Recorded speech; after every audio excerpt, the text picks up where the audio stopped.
So, what if the most popular model for teaching is also the one we misunderstand the most? What if all our hard work to build student independence is actually stopping short of the real goal? Welcome back to Simplified Teaching, where we demystify pedagogy. Today, we're diving deep into the peer-reviewed evidence on the gradual release of responsibility model. And this question right here gets to the absolute heart of it.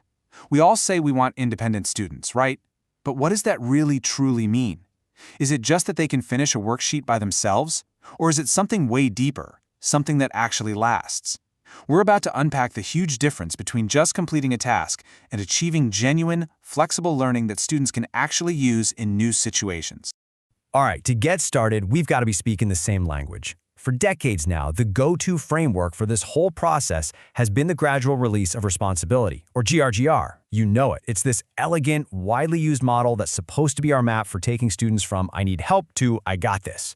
At its core, the whole idea is about shifting the intellectual weight. Just think about it. When a concept is brand new, the teacher is doing all the heavy lifting, right? You're carrying most of that cognitive load. But as the student starts to get it, you systematically hand that weight over until eventually they're the ones doing the heavy lifting. It's really a beautiful idea, kind of like an apprenticeship right there in the classroom. Now, you've probably heard this broken down as I do, we do, you do. It kicks off with I do, which is just focused instruction, the teacher modeling how an expert thinks. Then we move to we do, where the teacher guides and supports with scaffolds while students give it a try. And then there's this crucial step, one that honestly gets skipped a lot. We do it together. This is where students work with each other to really lock in the learning. And finally, we get to you do, the independent part, where the student flies solo. I love this metaphor from Fisher and Frey. They compare us to choreographers. And that's so important because it's a reminder that GRR is not some rigid step-by-step recipe that you have to follow in order every single time. No way. You might start a lesson with a collaborative task, then jump to some direct modeling. These steps are your toolkit for designing learning, not a strict set of rules. So let's wrap up our first source. Fisher and Frey's work from 2013 really sets the stage. It's our foundational idea, a powerful, flexible framework for building competence. But, and this is a big but, its major limitation is that it's just a model. Its success totally depends on how well you actually implement it. So we're giving it a 5 out of 5 for impact because, let's be honest, it has completely shaped how we all think about teaching. Okay, but what if the way most of us think we're doing GRR is, well, wrong? This brings us to a really powerful critique from the late, great Grant Wiggins, who basically throws down a challenge to the entire goal of that final you-do stage. This right here is the absolute core of Wiggins' argument. He says we're aiming at the wrong target. We shoot for independent practice and we ask ourselves, can my student do this task alone? But the real goal, the one that actually matters, is flexible learning transfer. And when we get this wrong, the consequences are huge. We end up creating students who are brittle. They can follow the steps on a worksheet, but they completely freeze up the second the context changes. The real question we should be asking is, do they know when, why, and how to use this skill in a totally new situation? Without me prompting. To get to that real goal, Wiggins says there's a missing ingredient, something he calls conditional knowledge. See, this isn't just knowing how to do something. That's just procedural. This is knowing when and why it's the right move to make. Without it, a student might know all the steps to summarize a text, but they have no idea when they should be skimming or analyzing or critiquing it instead. They can follow a recipe, but they can't actually cook. So Wiggins' critique is a conceptual one. He's arguing that the way GRR is commonly used is flawed because it just stops too early. It doesn't build that bridge to true transfer. And it's a really important point. He's not attacking the model itself, but how it's so often put into practice. Because this idea forces us to totally rethink our end goal, its impact is definitely high. We're giving it a 4 out of 5. Okay, so we've got the foundational theory and a powerful challenge to it. Now, let's get into some hard data.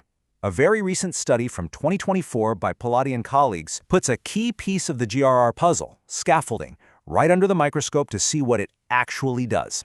So what the researchers did was set up a quasi-experiment. Basically, they took existing groups of university freshmen and split them. One group got low scaffolding, just some general guides and a list of key concepts. But the other group, they got high scaffolding. We're talking super detailed guides, exhaustive rubrics, tons of examples, the whole shebang. Then they measured everything: performance, engagement, even writing anxiety. So the first result was pretty much what you'd expect. The students in the high scaffolding group scored way higher on tasks that measured their knowledge. So more support led to better learning of the material. No huge surprise there, right? But here's where things get really, really interesting. It turns out that all that extra scaffolding had absolutely zero measurable effect on how engaged students were or whether they dropped the course. Let that sink in for a second. The support helped them learn the content better for sure, but it didn't make them one bit more motivated or more likely to stick around.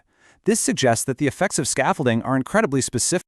The big takeaway from this study, then, is that scaffolding is not a magic bullet. It's more like a precision tool. It can definitely boost cognitive outcomes, but it doesn't automatically make students care more. We're giving this a medium impact score of 3 out of 5. Why? Well, the findings are very specific and the sample size is pretty limited, but it gives us this crucial granular data that helps us really refine how we think about classroom support. All right, now for my favorite part, the synthesis. We've got our foundational framework, a really sharp conceptual critique, and a specific data-driven result. It's time to lay all the cards on the table and see where these ideas clash and where they actually connect. This table really helps clarify things. You can see they're all looking at the problem through a different lens. Fisher and Frey are focused on the process of teaching. Wiggins, he's all about the ultimate goal of learning. And Pilati and his team are zoomed in on the specific outcome of one single teaching move. So they aren't necessarily contradicting each other. It's more like they're analyzing the problem from different altitudes. So where do they line up? Well, all three sources agree that, yeah, teacher guidance is essential, and the end goal is definitely student independence. The real fireworks happen in the disagreements. They disagree on the very definition of that end goal. Is it just practice, or is it real transfer? They disagree on the impact of a key tool. Is scaffolding this universal helper, or is it a highly selective one? And they disagree on the focus. Should we be worried about the process, the goal, or the outcome? So this is where we bring it all together. By looking at these points of tension, we can actually build a much more powerful, unified understanding that takes the best from all three sources. This isn't about picking a winner. It's about building a better, smarter model for our own practice. And here are our 3 big takeaways. First, the true goal isn't practice, it's transfer. When you combine Wiggins's critique with Fisher and Frey's model, you realize we have to redefine the finish line. We have to design our you-do tasks to build that conditional knowledge, the when and the why, not just the how. Second, scaffolding is a scalpel, not a sledgehammer. Pilates data is a vital reality check. We can't just assume our scaffolds are boosting motivation. We have to use them surgically to target very specific cognitive needs. And third, instruction is a dynamic blend, not a dogma. All 3 sources point to this.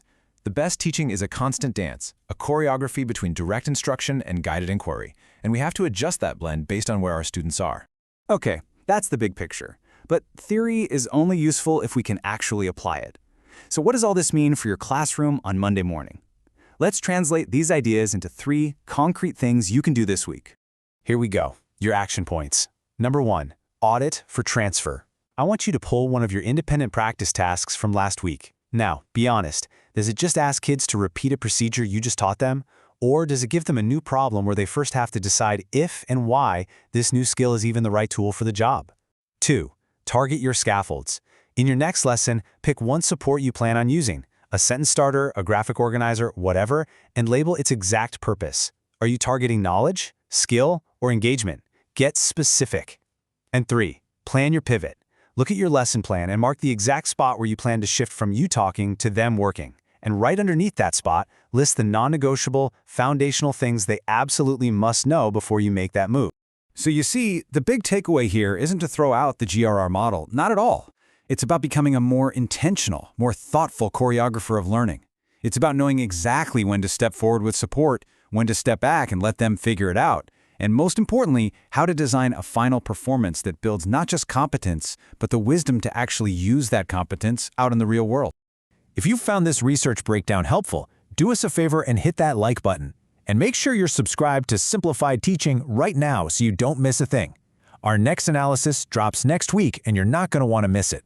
Oh, and if you want to support our work, you'll find relevant resources and links down in the description. Thanks for watching, and we'll see you next week.